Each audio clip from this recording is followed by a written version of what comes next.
इसलिए इस गद्दी से बीच में उठ करके जाना गद्दी का अपमान है। और ये गद्दी सबकी पूजनीय है, तो गद्दी का अपमान क्यों करे। अपने कोई पूजनीय गुरुजी आए हैं, कोई आए हैं, तो कथा पे बैठने से पहले उनकी सेवा कर ले, कथा पढ़ने के बाद सेवा कर ले, बीच में नहीं जाए, नहीं तो गलत है। और बीच में कथा को रोकना भी नहीं चाहिए। जैसे 10 मिनट के लिए रोक देते हैं, 20 मिनट के लिए रोक देते हैं, फिर कथा नहीं रही, वो तो नौटंकी या सिनेमा पिक्चर हो गई जिसमें इंटरवल होता है। ये तो लगातार अखंड कथा, अखंड है। और न कोई झांकी वगैरह कराएं कि रुक्मिणी जी की झांकी गई, कृष्ण भगवान की झांकी है, पैसा चढ़ा जाओ, राधा जी की झांकी पे, ये सब के सब ठगों और लुच्चे गुंडे हैं, सब चरित्रहीन लोग हैं। कोई भी जो बीच में खड़ा होकर के जाए, बीच में इंटरवल करे, या कृष्ण की झांकी कराए, या रुक्मिणी का ब्याह कराए, या सीता का कन्यादान, ये सब लुच्चे गुंडे लफंगे लोग हैं। औरतों को नचाते हैं, पराई औरतों को, इनको शर्म आनी चाहिए, चुल्लू भर पानी में डूब के मर जाना चाहिए। धर्म के काम में औरतों के नाचने का क्या मतलब है भाई। तो चलना है पाखंड, कहीं कथा में नाचना नहीं लगा, किसी कथा में कोई नहीं नाचा कहीं, लेकिन कथा तो ही पढ़ रहे हैं, व्यथा पढ़ रहे हैं।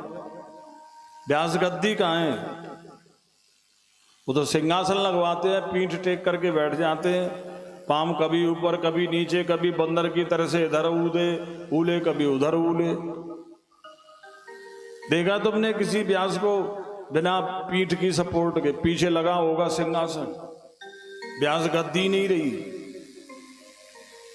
सिंहासन हो गया, और बंदर की तरह से उड़ रहे हैं, लपक रहे हैं, मटक रहे हैं।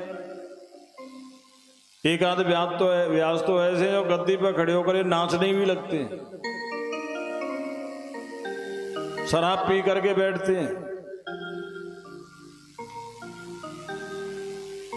नशा करके बैठते हैं, न कोई हवन करते हैं सवेरे, न पूजा न पाठ। पूजा पाठ और हवन नहीं करते, उनको गद्दी पे बैठने का अधिकार नहीं, लेकिन सब कुकर्मी बैठ गए, लंबे लंबे बार कर लेते हैं और बड़े बड़े तिलक लगा लेते हैं, बड़ी माला नादिया की तरह से माला लटका लेते हैं, देवठान बन जाते हैं।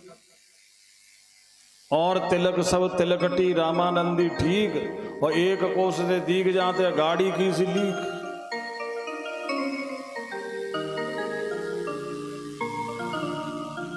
गद्दी का नियम गद्दी पे है ही नहीं, वो तो धंधे की गद्दी पे है।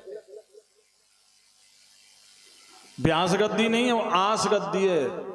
पहले से लिख देते हैं कि उस दिन कन्या का, सीता जी का कन्यादान होगा, उस दिन रुक्मिणी का कन्यादान होगा, और एक दिन पहले कह देंगे कल सीता का ब्याह है, कन्यादान के लिए ये लेकर के आना।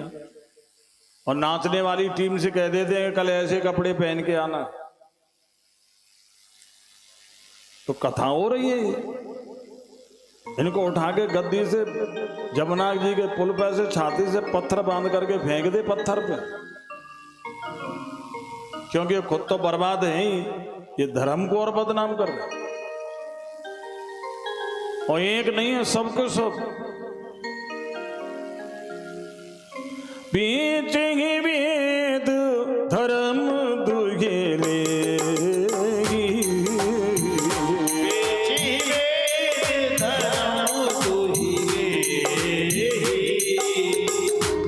न पराए पाप कर देगी, सुनो पराए पाप कर देगी।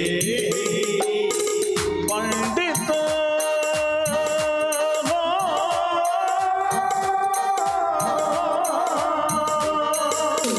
पंडित सोई जो गाल बजावा, पंडित सोई जो गाल बजावा, मार्ग सोई जाके मन भावा, मार्ग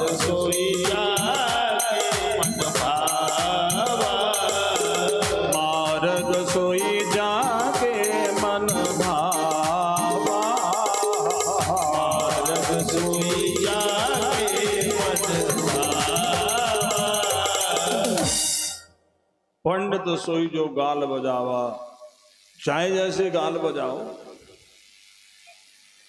तो इस गद्दी पर नियम यह है, पीठ लगा करके नहीं बैठे, सहारे से नहीं बैठे, गद्दी है ये, नौटंकी नहीं है। वैसे ही बैठते, पाम कभी नीचे कभी ऊपर, कभी इधर उले कभी उधर उले, यहां मटके वहां मटके। तो इसलिए सूत जी गद्दी से उठ करके बीच में नहीं जा सकते थे, और सूत जी गद्दी से उठ के बीच में नहीं गए।